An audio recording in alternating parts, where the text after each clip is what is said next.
let's talk about your best defenders for any budget in NHL 20's Hockey Ultimate Team. As we have a Flyer defenseman going down to block the shot. At least I hope he's a defenseman. I don't know who he is. I can't name everything that flies. But he's holding his nice shield out and using his his stick to poke the puck. So like with the goalies video, we got ourselves the Mortal Kombat Tower. We're going to scale up the tower going from the cheapest budget players to the unlimited budget players. For the first 3 groups, it's your players under 1,000 coins. Basically, your quick sell guys. When you're starting out in Hockey Ultimate Team, these are the guys that you should go for. Keep in mind that this video is as of October 7th. A few months past that, you should probably look for other cards or look for my more updated video. Barring a few exceptions, all the defensemen that I chose were really tall and they could skate fast. Players that I consider tall are at least 6'3", and they have to be one of the fastest cards out of their overall group. These guys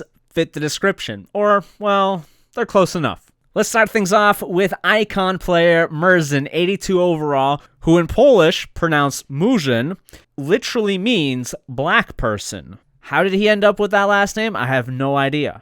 Actually, I do have an idea. His parents. But yeah, I like MURZYN the most out of the other cards that I didn't choose because he was tall, because he was fast. Other cards that are this fast are shorter, like 6 foot tall or less. And then you're tall, like 82 overalls, they're like 6'4", 6'5", but their skating stats are 85 or lower. Keep in mind, when I'm talking about their skating stats, I'm not talking about the face value, the 86 on his card. I'm talking about his advanced stats, his acceleration, agility, and speed. On the other end, we have EKBLAD, 6'4", he's got 87 skating, so he is a great defender to have there. EKBLAD's always been a card that hasn't seen a whole lot of love because they always made him really slow. This year they made him pretty fast, so I like using his card. As we go into the next group, I want to point out that it doesn't matter if you use your left-hand defenseman on the left side or the right side, or your right-hand defenseman on the left side or right side, because you can move around them when you're cycling the puck to force them to go to the other side. However, naturally, it's nice that they're on their strong side along the boards for those easy cycles.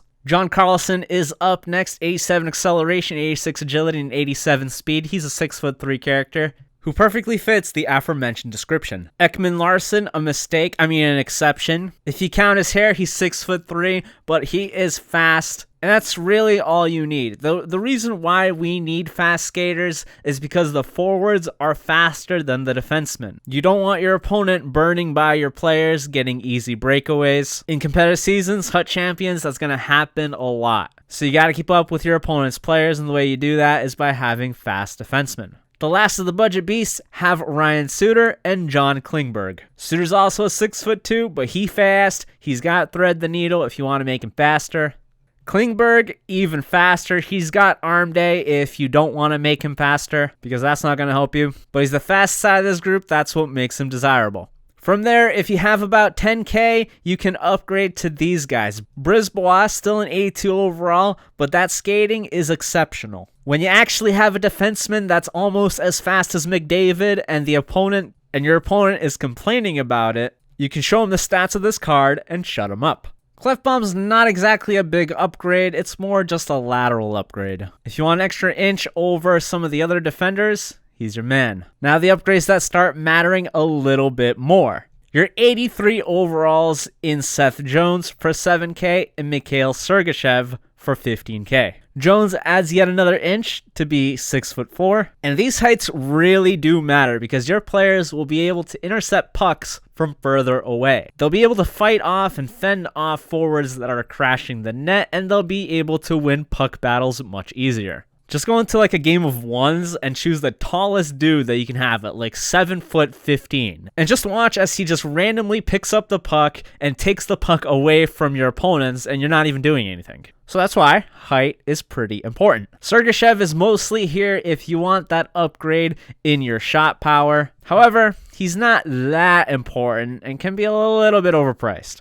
Someone that's better than Sergachev in the game is Jake Muzzin. Same size, just a little bit faster. Also, same price. So I would recommend him as I would with this Shea Weber, 6'4", but a little bit slower. Weber's going for 20K as we go to the next group. Victor Hedman, the tallest of the bunch, at 6'6". And I'm not going to lie, I am surprised at how fast he is. Not 88 skating fast, but fast for a base card who's 6'6". Definitely one of the best defenders that you could have, and definitely one that you should keep an eye out for upgrades. EKBLAD's in a similar boat. He gets a +2 upgrade. He's an 84 overall, 6'4". You can pick him up for about 50K. This card has been doing work for me, so I'll give you guys the personal guarantee that he will be a great card for you. Now, if you have a team full of 90s and you sell one of them for an 84 overall, then that personal guarantee goes away.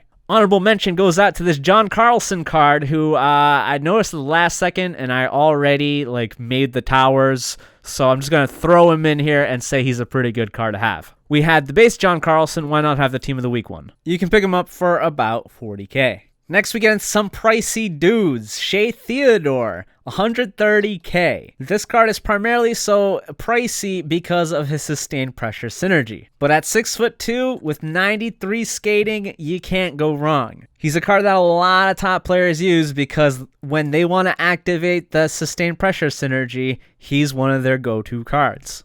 ERIK KARLSSON on the other side has the same speed, but at a third of the price. I'm making the exception for him as a defenseman because his speed certainly makes up for his size. Moving on to the second to last group, it has Master Icon Nick LIDSTROM for 430,000. Now at this time, there aren't a whole lot of choices for a high-end defenseman that's tall and fast. Nick LIDSTROM just misses the mark in size and speed, but I feel his other stats make up for it. If you're a top player just on a big budget, you don't want to be running around with an 84 overall in the slot. I think LIDSTROM is the best defenseman out of all of the cards that I didn't mention. Gostisbehere, the only reason he's here is because the Flyers won. If the Flyers lost, well, it'll probably be Duncan Keith. Similar argument with this card as for CARLSON. Shorter defenseman, but extremely fast. Activate those synergies, he's even faster. I think Gostisbehere is a much better choice than some of the high overall icon cards